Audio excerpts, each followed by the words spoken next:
Um, well, you'll see my story. I'm sorry, I'm struggling.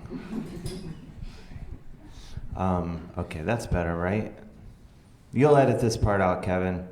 All right, I'll get into it. I always thought I had a really good understanding and is this I have the Lemmy style microphone now. Oh yeah, sorry. All right, now. All right, starting now. Anyway, growing up, I always thought, my whole life really, I thought I had a really good understanding and appreciation of death. Like if someone gets sick, or they get old, or they get hit by a bus, or they get accidentally thrown in a burlap sack and thrown over the side of a boat in the middle of the night or whatever, and they're dead. Like that's it. Like I was just like, well, that's just life, you know. And then there'd be a funeral and a wake and a reception, like when that'd be kind of like this fun kind of victory lap, you know, after a hopefully nice, long and nice, you know, life and all that. And like, you know, as a kid, I would a great grandparent or someone die, and I'd be like, oh, cool, like we're gonna have sandwiches and cookies. This would be great. Like I may have been like too accepting of death now that I think about it, but anyway, and then a couple years ago, my mom died. And it was like a whole different story. Like all of a sudden I was like, whoa, like, well, it was as if no one had ever died before in the history of time. And like the very concept of death didn't even exist. I just couldn't wrap my head around the fact that she died. Like even not even like on a grief level. Like it was just like it didn't compute. Like, and it didn't make any sense because definitely the last at least 2 or 3 times I saw my mom, she was so dead. Like, I touched her, I kissed her, you know, and she was just like the deadest lady you could ever imagine. She was so dead. Like, could not be debated. Super dead lady. But I couldn't wrap my head around it. So I decided to tell myself that, you know, she just moved. And because I was like, that makes more sense to me. Like, she just moved, like, in the middle of the night. Like, my mom, you know, had a nice long life, and she lived in Cleveland the whole time, so it's like, you know, it's well within her rights to just pick up and move. Like, Paris, Paramus, wherever you want to go. Like, just get out of town for a little bit. But then I thought about it, like, and I was like, well, my mom was, like, a really nice lady. She wouldn't just pick up and move in the middle of the night and, like, leave all her stuff behind and leave my dad with all the house chores, and worst of all, make it so like I can't borrow money ever or anything. Like there's no way she would do this. So eventually I had to just accept, like I guess she is, you know, everyone's saying she's dead. I guess I'll just go with that thing that she's dead. And my mom was an Irish Catholic lady, so of course she was super religious, and I know she believed in an afterlife. Like I think she's like pretty much counting on it. And I know opinions vary on that, but I was like, for her sake, like I know she wanted an afterlife. So I was like, then she gets an afterlife. So I was like, that's where my mom is. She's in the afterlife. And then once I thought that, I was like, well, you know, I jumped to the next logical conclusion that she could definitely see me all the time, like no matter what I did. And as soon as you start thinking like that, I was like, my mom can see me. And I was like, oh my God, I do so much fucked up stuff. Like pretty much everything I do is so fucked up all the time. And then I had to lay down some ground rules with my mom. And I was like, Mom, you can't, you know, be checking out everything. Like, no, you can't go in the bathroom. Aside from like the obvious stuff that goes on in there, like the gross stuff. Like I have so many moisturizers and just like embarrassed, just stuff straight men should not have. Like, and I'm like, that woman does not need to know about that. And then I live in a studio apartment, so like my bed takes up like half the place, and I'm like, so, all right, so if I'm in bed, she can't be seeing that. Like, not that I'm like just hanging and banging. I mean, I do all right. I do fine. I do great. But like pull my boxers off in the middle of the night. It's just weird to have my ass hanging, just stuff my mom shouldn't have to see, you know. And then the rest of my apartment is pretty much my desk, and that's where my computer is. So no, you can't, you know, when I'm on my computer, she wouldn't understand the research that I do. So I was like, you Can't, okay, no bathroom, no bed, no, whenever I'm at my desk. So it pretty much leaves, like, she can see me, like, putting on my shoes and, like, making spaghetti. And that stuff's adorable, don't get me wrong. But, like, I feel like my mom deserved more than that. So it's just, like, another thing I'm really frustrated about after she died. And then, so she's gone, but my dad is still around. So as soon as my mom was gone, I was like, I have to really make the most of my time with my dad. Like, I can spend, I miss my mom, but I can spend time with my dad. So I'm, like, really trying to up the ante on hanging out with him.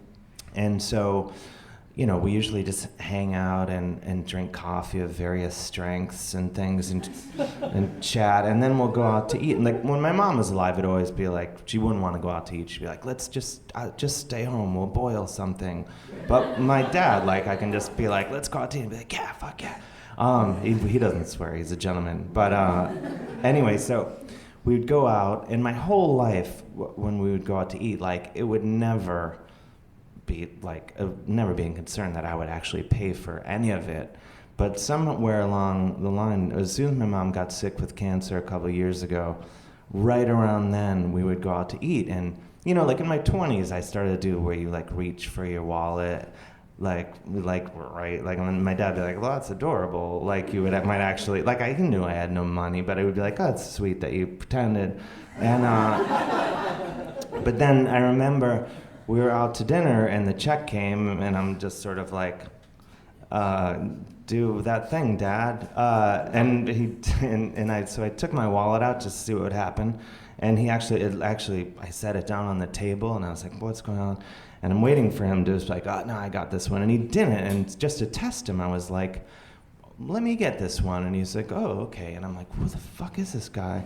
And I totally end up paying for dinner. I'm like, well, that was just a fluke. We go out again, and I pay for it again. It happens, over and over. And I start to worry, and I call my siblings. I'm just like, oh, my God, like, Dad's, Mom's dying, and he's going broke, like, he can't even pay for Chinese food now, like, what's going on, like, is he okay? And I'm talking to my brother, and he's like, yeah, he's fine, like, that guy's loaded, he could live like another 50 years, and he's got a ton of money. So I'm like, God, this is even worse than I expected. Like, I realized the only reason he could possibly be letting me pay for dinner was to, like, show me some sort of respect or something. Like, he's like, son, I know you're a grown man who can pay for P.F. Chang's now. And I was like, that's what this is about, Dad. I do not need this kind of respect from you. So needless to say, so my mom's dead, and my dad is bleeding me dry. So I'm like, oh, it's like I'm,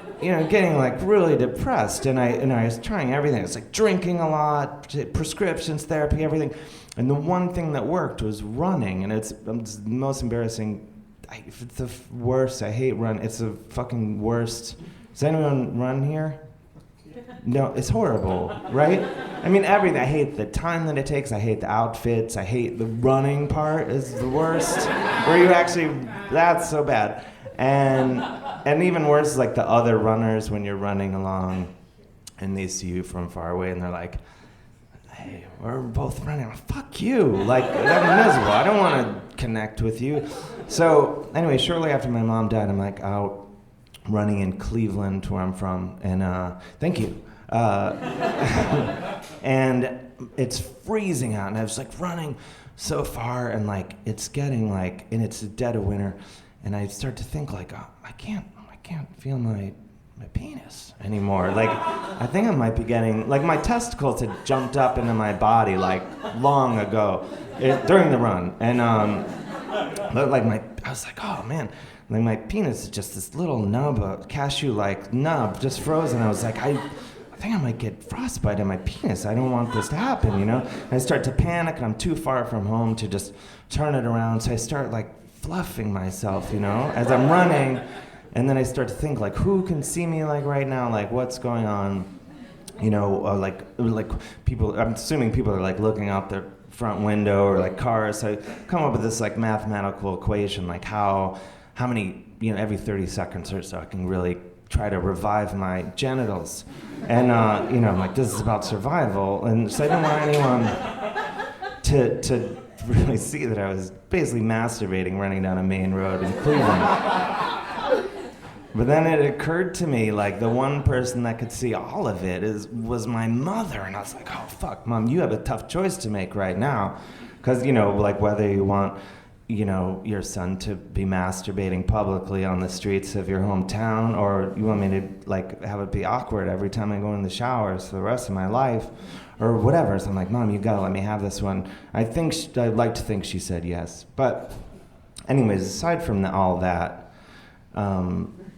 the bigger thing is that I just miss her. Like, I sort of wish death came with this sort of exit interview where you could, like, kind of talk it over. Like, I just want my mom to know that everything's okay, and, like, I'm not gonna become a call girl unless I want or whatever. I just didn't want her to work, because my whole life I always did all this stuff, writing and comedy and music and just stuff that doesn't guarantee, stuff that makes parents worry, And I just want I want my mom to get it, and I want her to be proud of me. And I spent my whole life, especially my adult life, just being really frustrated. I'm like, what's her problem, And I remember when I was like 15, sneaking down into the kitchen like in the middle of the night, and to bake cookies, and then like the door, it's like midnight, and my mom, it's like, oh shit, I'm busted at like making cookies, and she was like, no, we're cool,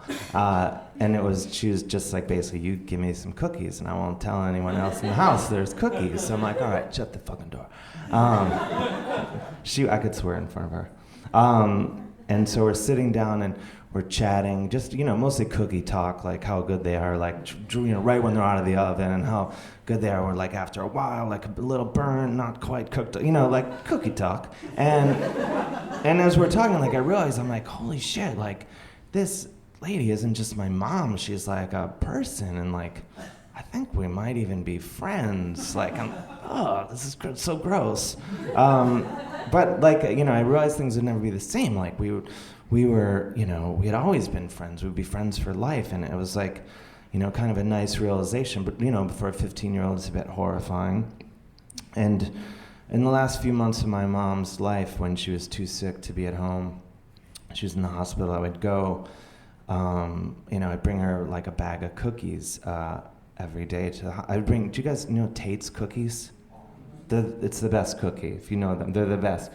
I only mention it in the podcast because I'm hoping for something will happen. No, but they're the best cookies. No, they are.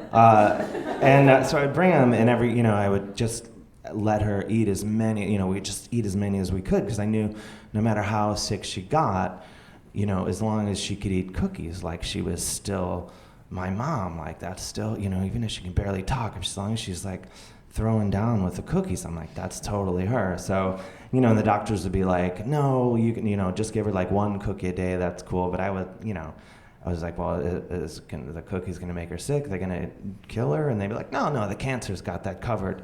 It just, probably, that's not good. I guess even when you're dying, you shouldn't eat too many cookies. I disagree. So,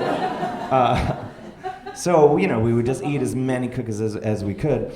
And one of the last times, I spent with her, I was in the hospital with her, and it was getting late, and the rest of my family had gone home, and I was helping her eat her hospital food, just like whatever steamed bullshit they bring you. And then I was like, oh, it's cookie time. And we break out the cookies, and we're eating these cookies and everything. And as we're sitting there, like, I'm like, oh shit, like, we're just, she can barely talk at this point. And I realized, like, oh my God, like, this is, like, I've spent my whole life being like, what's her problem? Why didn't she get me? Why is she, like, always worried about what I'm doing? And then it hit me. I'm like, she never had a problem with me. She was always proud of me. Like, this is, like, my own hang up. Like, she doesn't give a fuck. Like, she just wants to hang out and eat cookies with me. And, like, and then I was like, that's what this is, like, life is pretty much about. It's just kind of hanging out with people you love and eating cookies. Doesn't have to be cookies. But, and then, so, it's getting late, and she was ready to conk out and everything. And so I was like, oh, I'll put the cookies away, and I'm putting my coat on, and I look at her, and I say, oh, Mom, are you sick of me? And she says, yeah, I'm sick of you. And then, you know, she sort of looks at me with perfect timing, then she just smiles a little bit and says, I love you.